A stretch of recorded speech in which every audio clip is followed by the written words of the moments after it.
কিভাবে আমার 7 মাসে এইচএসসি সিলেবাস শেষ করার চ্যালেঞ্জটা আসলো। তো ওইভাবে করে উনি ফার্স্ট ইয়ারের মধ্যে সিলেবাস শেষ দিয়ে 2বার অ্যাডমিশন কোচিং করার চান্স পায়, সুযোগটা পায়। কালকে রাতে আমি আমার হোয়াটসঅ্যাপ আর টেলিগ্রাম চ্যানেলে এই ছবিটা পাবলিশ করি। এখানে বলা হয়েছে, আমার টেলিগ্রাম চ্যানেলে মূলত যে গ্রুপটা খোলা আছে ওই গ্রুপে একজন বলেছে, আপনি শুধু এসএসসি নিয়ে আসেন, এইচএসসি 27-এর নিয়ে কিছু বলেন। সো এটা দেখার পর একটা রিয়েলাইজেশন আসে যে আমি তো এইচএসসি 27 নিয়ে ভিডিও আপলোড করতেছি না। লাইক তোমাদের কারণে তো আমি গ্রো করছি, তাই না? তোমরা না থাকলেও তো আমি এতদূর আসতে পারতাম না। সো ওই দিক দিয়ে আমি ভাবলাম এই ভিডিওটা বানায় ফেলি। ভিডিও টাইটেল দেখে বুঝে গেছে আমরা কি নিয়ে কথা বলবো, সেটা হলো কিভাবে আমার 7 মাসে এইচএসসি সিলেবাস শেষ করার চ্যালেঞ্জটা আসলো।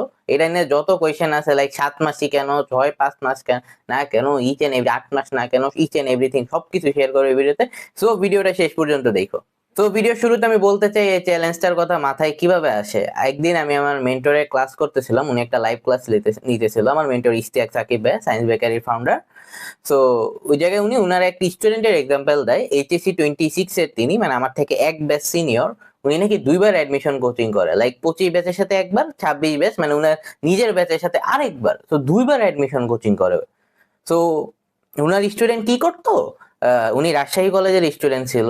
উনি কলেজে হাফ টাইম কলেজ করে দেন বাসায় এসে প্র্যাকটিস করতো। লাইক ওই ভাইয়ের ফ্রেন্ডরা গল্প করতো, আড্ডা দিত, ইচ এন্ড এভরিথিং করতো, মানে ফান করতো আর কি। কিন্তু উনি তা করতো না, উনি হাফ টাইম কলেজ করে বাসায় এসে দেন বা প্র্যাকটিস করতো। তো ওইভাবে করে উনি ফার্স্ট ইয়ারের মধ্যে সিলেবাস শেষ দিয়ে 2বার অ্যাডমিশন কোচিং করার চান্স পায়, সুযোগটা পায়। তো ওই জায়গাতে আমার মাথায় এই জিনিসটা আসে, মূলত 7 মাসে মানে ফার্স্ট ইয়ারের মধ্যে সিলেবাস শেষ করার চ্যালেঞ্জের কথা বা ইসের কথা। সো তখন আমি লাইফ স্টাডি মূলত করতাম। আমি তখন রেকর্ডেড ভিডিও আপলোড দিতাম না, দেখবা লাইফ স্টাডি গুলো করতাম আগে। ইটা ডাউন ছিল, একেবারে নিচের দিকে ছিল ক্যামেরা অ্যাঙ্গেলটা। তো আমি ওই জায়গাতে উনার মেসেজ দেই যে ভাইয়া, আমিও ফার্স্ট ইয়ারের মধ্যে সিলেবাস শেষ দিতে চাই আর 2বার অ্যাডমিশন কোচিং করতে চাই। তো ওই দিক দিয়ে উনি বললো যে আচ্ছা করো। সো আমার তো তখন রেকর্ডেড কোনো কন্টেন্ট আপলোড দেওয়া ছিল না। সো ভাবলাম এটা নিয়ে একটা রেকর্ডেড ভিডিও বানাই। তো রেকর্ডেড ভিডিওটা বানাইলাম। সো এখন চলে আসি 7 মাসই কেন ভাইয়া। তো 7 মাস করার কারণ হলো, আমি হিসাব করতেছিলাম কিভাবে কি করব। আমি তখন অফলাইন কোচিং পড়তাম, তো আমি আগের ভিডিওতে জানাইছি, ওই জায়গায় কয়েকটার মতো চ্যাপ্টার শেষ হয়েছিল। তো ওই জায়গাতে আমি হিসাব করলাম, আমি যদি প্রতি মাসে 10টা করে চ্যাপ্টার শেষ দিতে পারি তাহলে তো 7 মাসে পসিবল। মানে কিছু কিছু চ্যাপ্টার অনেক বড়, কিছু কিছু চ্যাপ্টার অনেক ছোট, এরকম। মানে ওইরকম ভাবে যদি আমরা সিনক্রোনাইজড করে যদি একটা মানে পারফেক্ট প্ল্যান সাথে একটা স্ট্র্যাটেজি সাথে যদি পড়তে পারি, তাহলে তো 7 মাসে সম্ভব ভাই। তো ওই জায়গাতে আমার 7 মাসে মানে 10টা করে চ্যাপ্টার করার কথা মাথায় আসে। তো ওইভাবে আমি শুরু করে দিই, লাইক পার উইকে 2টা 3টা করে চ্যাপ্টার শেষ দেওয়া। তো এইভাবে ভিডিও বানিয়ে আমি শুরু করে দিই। লাইফ স্টাডি তো আমি আগে থেকেই করতাম। তো এখন চলে আসি এই চ্যালেঞ্জটা নেওয়ার মূল কারণটা কি। তো এই চ্যালেঞ্জটা নেওয়ার মূল কারণটা হলো, আমি 2বার অ্যাডমিশন কোচিং করতে চাই। লাইক ভাই, আমি তো এসএসসি দিছি, তাই না? আমি তো এসএসসি দিছি।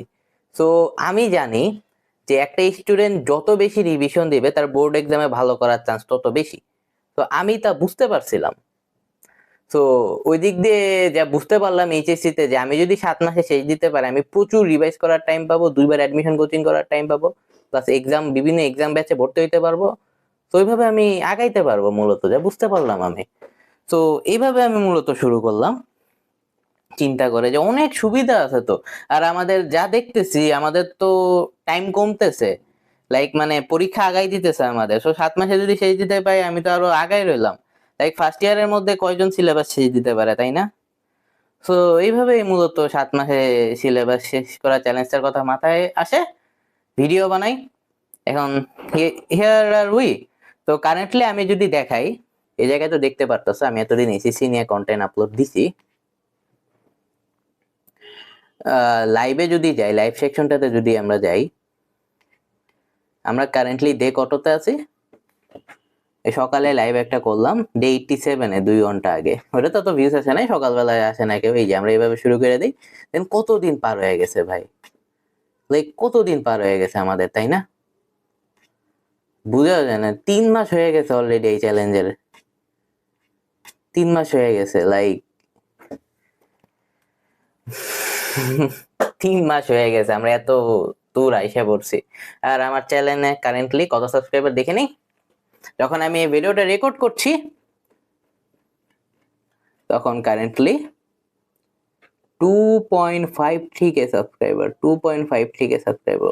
তো থ্যাংক ইউ অল, তোমাদের জন্য ফরএভার আমি গ্রেটফুল থাকবো এই সাবস্ক্রাইবারটার জন্য। লাইক আমি প্রথম যখন ভিডিওটা আপলোড দেই তখন আমি কিন্তু বুঝতে পারি নাই যে আমি মানে 100 সাবস্ক্রাইবারও গেইন করতে পারবো কিনা। Like and currently we are sitting on 2500 subscriber, more than 2500 subscriber. Like it's a big achievement for me.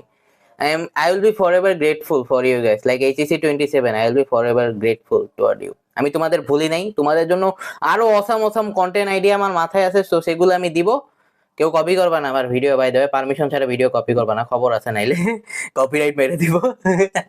দেখো, তো আজকে এই পর্যন্তই। ভিডিওটাতে একটা লাইক, কমেন্ট আর সাবস্ক্রাইব করে দিও ভাই। একটা কমেন্ট করে দিও, I reply to every comment. সবার কমেন্টসে রিপ্লাই দিতেছি, যাদেরটা জমে গেছে তো তাদেরটা আমি রিপ্লাই দিতেছি।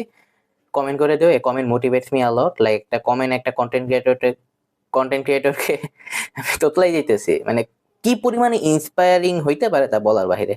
তো গাইস, আজকে এই পর্যন্তই। দিলাম ta ta, bye bye, I will see you later and peace out.